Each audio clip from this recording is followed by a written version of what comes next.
Oi, you know what time it is? You're tuned in listening to Dry That Aussie Metal Guy.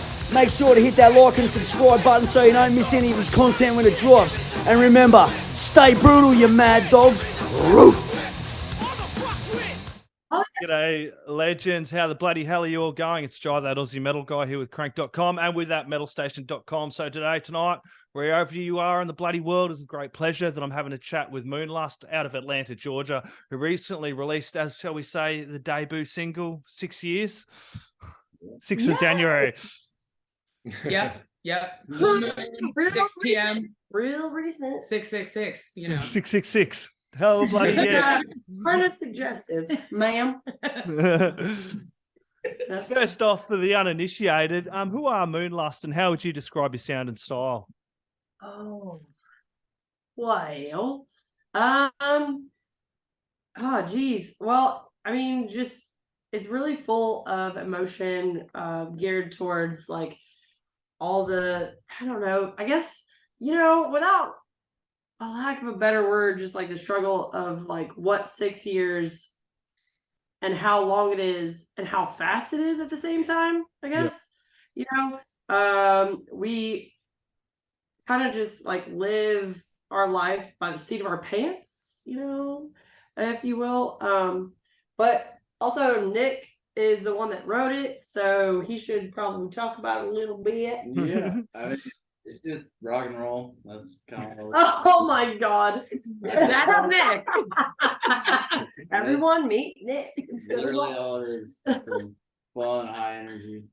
I mean, okay, but the reason why the song was written in the first place, though, is like based off of. Yeah, it's just like period of life you go through and whatever. Looking back on it and being like, damn, all right, hell yeah. Well, shit, that was fast, but also it was a long period of time, and it's a reflection, which I feel like is any music. It's just reflecting on. Totally. If I could give a little background about the band Moonlust, you're asking who we are. We've got history for like 4+ years, but the lineup's been changing over and over. Yeah. We've tried different lineups, different songs. Keep hitting roadblocks. COVID was another one of those roadblocks, as a lot of bands hit that one as well. Sure. But now, currently, Moonlust we got Major, lead vocals, a lot of songwriting. We got Nick Stovall, a lot of songwriting, guitar over there. We got Jenny Mack on the bass. Low end, let's go. Myself, I'm Bryan Dragon. I do some guitar and keys synthesizer. And speaking of filling up lineups, we're still we got a couple flux things going on right now. Little fucky things, if you will. But like, so 6 years kind of like, in my opinion, kind of encapsulates what it is to be like a musician and someone who just kind of stumbles through life really fast. You do it the best you can. And sometimes it's really fast. It's really fucking fast.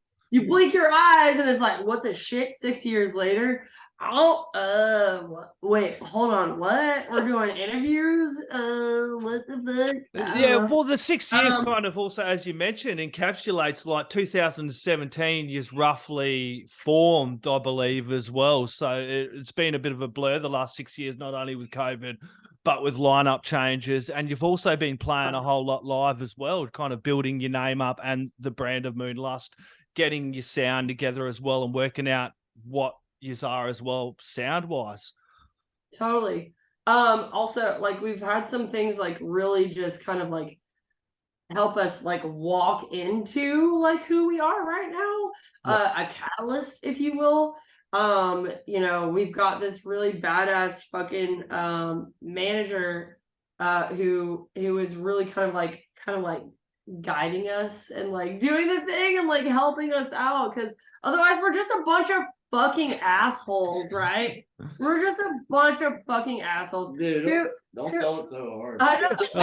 We're all assholes. Don't you worry about that, and don't worry about swearing. We're Aussies. I'm avoiding it myself, but yeah, it's like here in Australia we have a saying: we're all like good cunts or shit cunts. Whichever way you fucking look at it, dude. So don't even. Everyone loves a good cunt. No one loves a shit cunt. I'm trying to wear my cunt shirt today. Oh, shit. So back Hello? in 2017, how did the band originally form? Tell us a little bit about. the Oh beginnings of shit. the band. Okay. All right. Well, I'll tell you, these fucks, this one and this one, were not here for that. We're the noobs. I am the only, like, I'm the standing original member. It was kind of started based off a tragedy. Whatever. Oh, sorry, it's gonna get deep for a second. But like my, shit. My girlfriend committed suicide, and one of our mutual friends was a really awesome musician and guitar player. He introduced me to Dragon, and then Moonlust kind of just took off from there. And it started off with just kind of like a really emotional kind of like roller coaster. And go ahead. I get that, and I totally understand. It would have been an emotional roller coaster because my sister, it happened exact same thing to her. Her girlfriend committed suicide as well. So I do feel for you as well. So to have music as a vehicle would have been a really cathartic thing to kind of work through that and process it of that as well, because music's something we've always come to in times of, happiness, grief, sadness, everything in between, and that whole gamut of emotions in between as well. Yeah, totally. And like it always was kind of like it gave me a platform to kind of just like scream, about like how frustrated, sad, happy, proud, confused, all the things. And we took a break for a second, and then like we stumbled across Jenny Mac, and like unfortunately, Jenny Mac experienced the same thing, like literally like a month and a half, literally right after her joining the band. And so like, we have this really deep, like heavy, bond, I guess you would say. But it has brought us together, which I think turns something really terrible into something really beautiful, because we've been able to create this amazing family, first of all, and second of all, some pretty badass music, I might say, out of it. Yeah. And this, like, these two guys have been, they can like play. my brother. These two fucks. Hey. Yeah, well, you kind of switch between rhythm and lead, don't you? Just don't mind my camera as I fix that for you. But you kind of switch between rhythm and lead, don't you? You've got two guys there as well. Yeah, no. Well, also this motherfucker is multi-talented. Yeah, keys on keys as well. I've got a friend who I do a podcast with. He's cool. He plays mandolin, piano, guitar, everything as well. It's crazy how they do that. Who knows what's next? Electric harmonica, maybe. I don't know. Vocals. Actually, vocals. Yeah, totally. Yeah. No. So I did mention you kind of have formed in 2017. You have been playing fairly steadily in the local scene and that, and yeah, COVID did have an impact. But did that kind of inspire you that once you got through it all to go, fuck it, we're going to really make a good push at Moonlust? Because now you've got this single out as well, 6 years, and I've noticed a lot of live shows over on your feed there as well. So did that kind of help to go, fuck it, give you a kick in the ass as well? Let's do this. I mean, I would say that like I definitely took a step back. I went through a couple lineup changes, and I was like, I questioned, do I want to keep this going? Like, for the love of shit, I'm the old lady in the band. And so I was like, what the fuck? What am I doing? Like, at my age, I'm still trying to be a rock star. What's wrong with me? But I mean, but then, you know what I'm saying? Yeah, I'm only like a year or two younger than you. Yeah, Thanks for calling us old. We're hags. I'm an old hag. It's all good. I can be that. Thank you. But this guy right here, and like, a little shout out, if I will. My boyfriend, Charlie of Sadistic Ritual, he definitely pushed me. And then this one, he was like, "Oh, cool. If you wanna, let's do music." He's real cute though. Ain't he so pretty? He's the pretty one. He's so pretty. But then I was just like, whatever. And this guy, he's always been like kind of like a ride or die, always been ready to go. Like, cool, you want to pick Moonlust back up? Let's go. And then she just kind of fell in our lap. I literally fell into her tip. I fell into her That's tip at the Defeated Sanity show. It was Yeah. Defeated Sanity, Vitriol, nuts. Skeletal Remains, Yeah, and I nuts. literally fell into her boobs. And she goes, "What are you drinking?" I say, "Double Jameson," and it was like that And I was Step like, Brothers moment. Yeah. But like the chemistry has just been sick, really, honestly. And I couldn't ask for a better fucking group of people, honestly. I know that I can, outside of our chemistry in the band space, I know I can rely on these motherfuckers. They're my family, you know. Yep. Yeah, you are a fuzz rock, hard rock band, but I dare to say you've got a broad range of influences, bands, artists that have inspired you as musicians. Can we kind of go through you all? Well, I'd like to hear from Jenny, Bryan, Nick, and you as well, Major, if I can. Scanner. All right, well, let's go first. Nick, what are your influences there, buddy?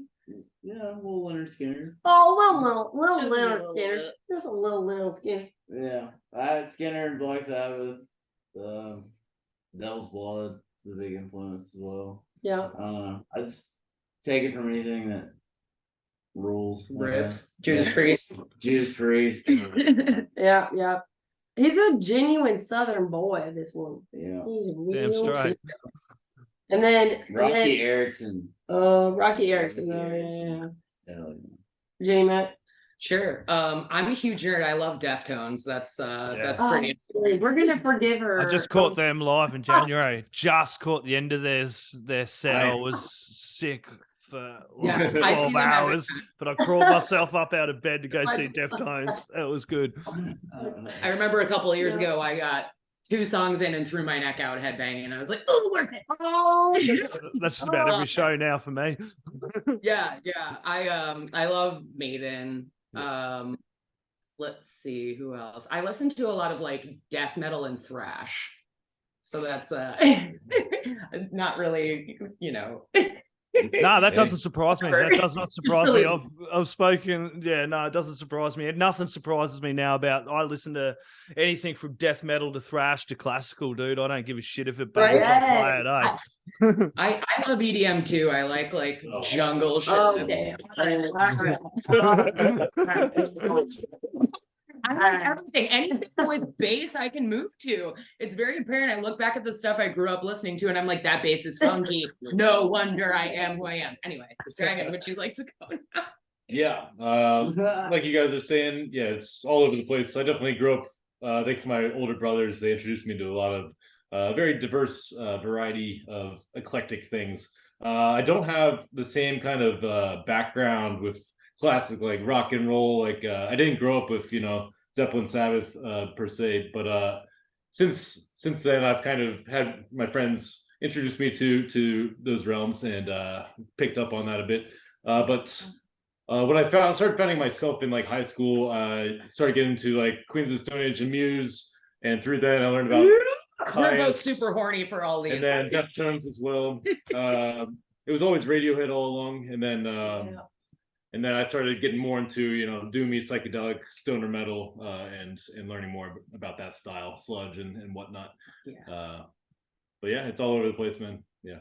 God, I mean, also like when he says he's so humble, you know, he's very multi-talented motherfucker. He's ripping on the piano. Dude. We listen to a lot of synth as well. Yeah, anything like jazz influence, like instrumental shit. Yeah, for sure. Yeah. As for me, I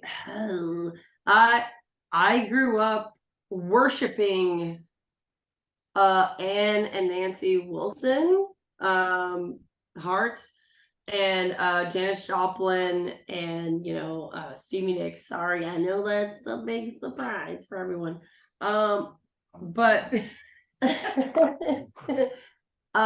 you know, I have these newer influences though, like Coven, that I honestly like didn't really know about, sadly, until in the last two years. But like hearing that band, I was just like, oh fuck, like that is God shit. Jinx fucking rips. God, Jinx Dawson of Coven is, you know, goddamn fucking incredible. I don't know, but Stevie Nicks also, Hart, Janis Joplin, you know, those are my biggest influences. But you know, I remember dancing around the kitchen with my mom to Michael Jackson too. So like, I'm a fucking 80s bitch, a little 90s, you know, influence. Mate, don't worry. I was a kid dancing around to Michael Jackson as well, unfortunately. How can you not? I know. Yeah. But yeah, so like I think that I would say that like our influences are pretty diverse, but it's pretty cool how we can all use those and it works so well. It's, you know, it's like a pretty fluid blend of, all right, I'm gonna shut up now. You're all good. This is your interview. You talk away, Major. This is the whole point of it all. As I say every time I do this, this is your interview, not my interview, my friend. You talk all you want. It's much better for me. The less this crazy. I mean, I like to talk. Yeah, I know. Hey, I love it. I love it. The less I have to talk, I'm so much happier for it. You guys. So how'd you go with this track 6 years? Because this obviously isn't the only track you got. I did find a little bit of footage with some bad sound on it of you playing some other tracks over on YouTube. At I think it was like first gig back after the pandemic. But how did you just know this was the track you wanted to come out with? Because you do have a few tracks as well. So yeah, that just seemed like the most straightforward one. Like, I would like to say that it's kind of a little bit of a teaser, you know. I think that it is fast and nasty and in your face, which does kind of encapsulate who we are as a band and who we are as people. Yeah, just blah, blah, you know. But the things that are to come are like way more complex, but still are able to like encapsulate those things, but just more complex. We kind of just wanted to like make everybody hard.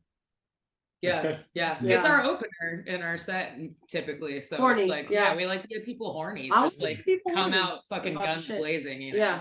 Yeah, totally. come out swinging. So tell me a little bit about your recording. Who's doing the recording and that for you guys? He's doing it in-house? He's working with anyone? Tell us about this. Oh, plug it. All right, more name drops. Here we go. All right, so like well, so my boyfriend is also in the band Seducing Ritual, like I said.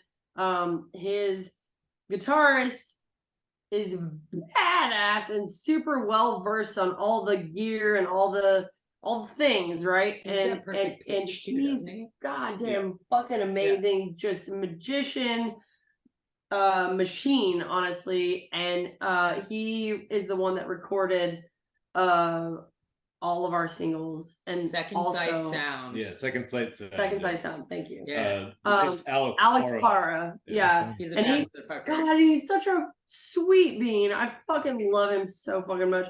I thought he was gonna hate me a lot. But because I'm just so loud. So do you. well, But it honestly, he is really just kind of he's also like really good friends with Nick, and like we've all just kind of made friends with him. He's a very easy to work with and very talented engineer musically. So we're very, very proud and very, very honored to work with him. Yeah, so he's got a home studio. It's really nicely fleshed out, and he's a wizard when it comes to putting everything together and getting the best takes and encouraging us and offering some input. So we recorded our first 3 singles over there over the past summer, and we'll be scheduling some releases for those in the next one's coming out pretty soon. Just a couple weeks. 2.5 weeks. Yeah. He's such a busy man, dude. Like, what the? Oh no, I was we're gonna secret. Oh, But yeah, we're talking another single. Wait, hold on. It's a good one. Our manager didn't approve this. It's all right. We are assuming there is going to be more music in the works, as you're saying. You're going to flesh it out. Most bands have to kind of flesh out a single here, a single there, and then maybe a couple of singles, then work towards an EP. It's definitely the way to go. It kind of keeps people's attention as well. And not only besides streaming, it's great. It's also getting along and having direct support. He's going to end up setting up a Bandcamp or a website or something that people can go and support you directly as well. Because I like to mention support is everything. You did mention about the local, Second Sight Sound there and having Alex there and the local scene all kind of working together and lifting each other up.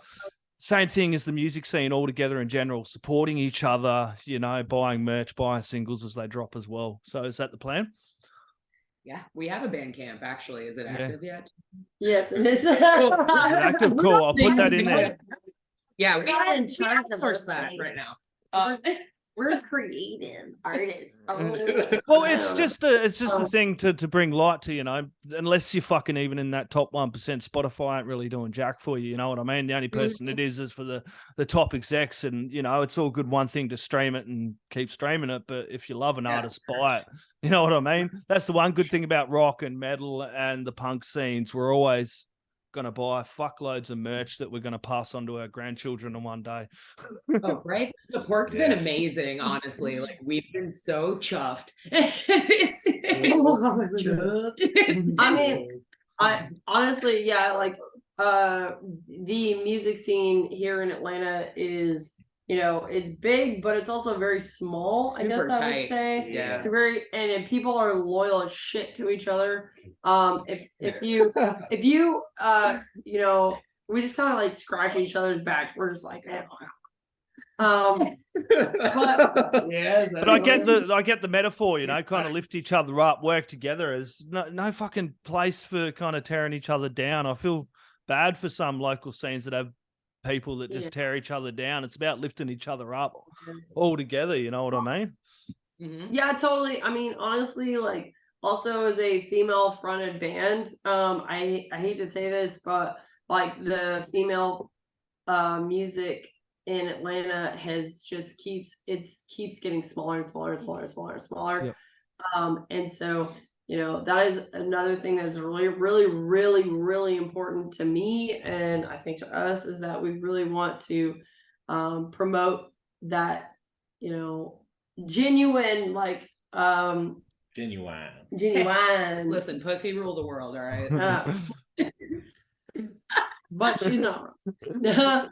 But also like our fellow we share a band space with Sadistic Ritual, and they've helped us so fucking much, and there's so many people who have helped us so much. We are, I don't know, you can read this what's behind our head right here, but Star Bar. I actually I bartended here. This is a home base for us. And a legendary venue here, really. Kind of legendary. Yeah. A lot of really awesome bands have played here. They just kind of like trust me and trust us with their space, and they are a platform for a lot of amateur bands. There are so many awesome venues here that do support that up and coming band, amateur bands, or who are just beginners and trying to like make their own way.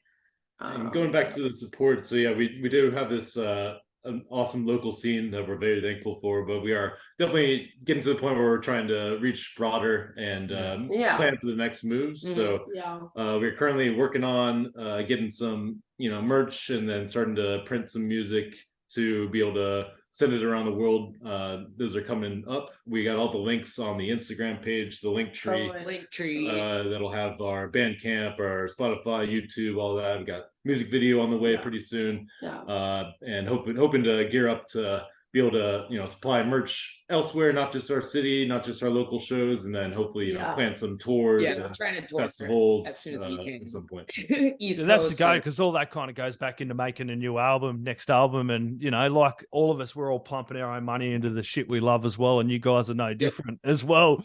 So that's why I do like to bring up the support side of it as well, and it's great. Big shout out to the Star Bar and venues like that are still putting on rock bands and original rock bands, not just cover bands, you know what I mean? Metal shows and putting on shows like that, because I'm in a country town where they will not play anything but a cover bands or someone who presses play on their fucking deck, you know what I mean? So I love hearing about venues that do support their local scene or wherever the bloody hell they are. Fucking kudos to you.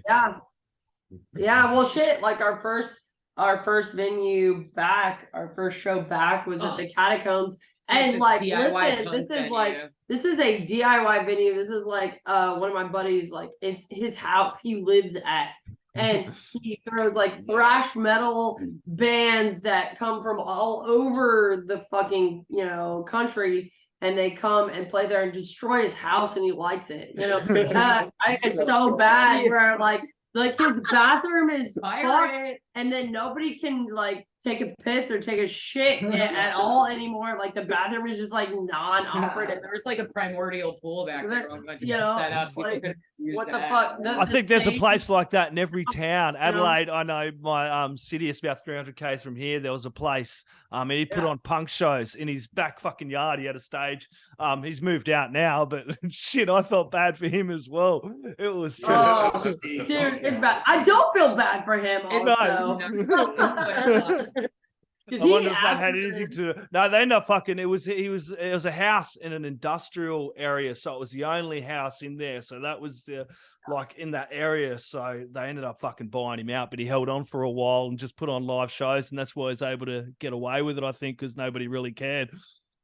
Hell yeah! Oh yeah, no, that's punk as fuck. No, they were like we did this like live performance kind of on the whim in his living room, and somebody like punched their fucking whole fist through the wall. Like, it's like hell yeah, but I mean, okay, I don't know, maybe don't do that, but but I'm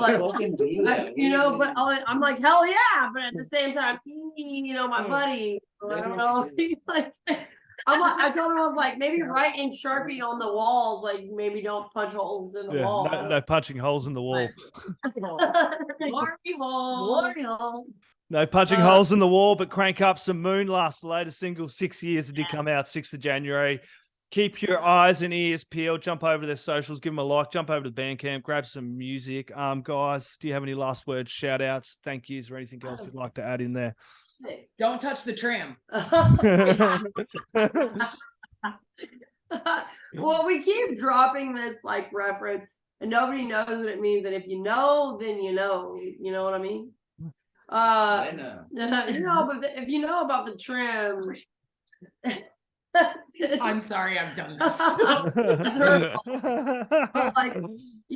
it's like, it's just like, it goes back to really the most important thing is just, you don't touch it. Just don't touch it. But for real, do you guys have anything real sad? Thank you, first of all, for having us. Thank This you. is awesome. I'm upcoming I things. appreciate you so much. I honestly plugs. like across the country, like across the world, hanging out with you has been such a delight, and like thank you so much for giving us a platform to just talk about things that we love to do together. And speaking of which, let's plug a couple things coming up. We have a show plug. 15th at the Masquerade, legendary as fuck here in Atlanta. So if you're listening in Atlanta or nearby, please come. And we're dropping a new single very soon, like Dragon said. Music video coming up. We have a lot going on. Oh, our first music video, analog film. It's sick. Ridiculous. It is ridiculous. It's so like dumb. I love vintage vehicles, motorcycles, a lot of baby birding of Jameson. My bare ass. He looks like a mannequin. Like Don't give away it's so good. It's just like, I don't know. I'm just really excited to be given this beautiful, like amazing group of people who are just willing to do the same, just ridiculous version of kind of rock and roll, man. We're trying to bring it back. Where the fuck is the rock and roll anymore? Bring it back. Yeah, there's some good rock and roll getting around. It's really great to see. Rock is really bloody strong. Anyone that says to me rock is fucking dead isn't checking out what the hell is happening and needs to take that tape that hasn't been out of their tape deck in 40 years and throw it and play something fucking new. Like some bloody Moonlust and the latest single, 6 years. Put it in the stereos for the neighbours. Crank it really loud. They're going to want to hear it. Cheers, guys. Hell yeah. Oh, yeah. Thank you. You're awesome. Thank you. Thank So you. much, guys. Oi, you're tuned in to Jai That Aussie Metal Guy, so make sure to hit that like and subscribe button so you don't miss any of his sick content. And remember, stay brutal, you legend.